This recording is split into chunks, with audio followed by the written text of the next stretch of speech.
বড্ড শখ সিম গাছ লাগাইলাম, তা পোকায় তার রাখতেস না। মনে হচ্ছে পোকার গালে বিষ ঢেলে দেওয়া লাগবে। ও সলেমান, ওই বিষের বোতলটা নিয়ে আয় তো, পোকাগুলো মারিয়ে দেই। ভাই, আপনি ডাকতেছেন নাই? তো শুনতে যখন পাইছিস তবে ডাকতেছি। তা কি করবেন কন? বিষের বোতলটা নিয়ে আয় তো, মনে হচ্ছে পোকার গালে বিষ ঢিলিয়ে দেওয়া লাগবে। ইয়া আবার কোন পাগলের পাগল? এর কাছে তো বিষ দেওয়া যাবে না। ভাই, বিষ তো নেই, আর দোকানও বন্ধ। ওই বিকালে আনি দেওয়ানে। এই, বিষ নেই মানে? ওই দরজার কোনায় আমি রেখে আসলাম, আবার কষ্ট বিষ নেই। যা দৌড়ে নিয়ে আয়। এ তো জাতে মাতাল তালে ঠিক। এই, কি বললি রে? আমি যাচ্ছি যাচ্ছি। এই, দ্রুত নিয়ে আয়।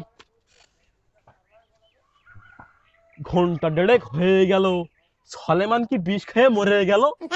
ও সলেমান, তুই কোনে গেলি রে?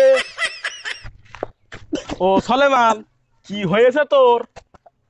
ভাই, আসলে এই বোতলে কি ছিল তাই আমি চেক করছিলাম। চেক করতে গিয়ে একদম খাই ফেলাস, তা আমার কিছু হবে না তো? এই কাম সারছে। এ তো ওই খালিকের দোকানে সেই হাইব্রিড বিষ, ওর খোলে তো সব ঝুলিয়ে গেছে মনে হচ্ছে। ওই সলেমান, ওই তুই থাক, আমার বাসায় একটা কাজ আছে, আমি যাচ্ছি। এ ভাই, ভাই,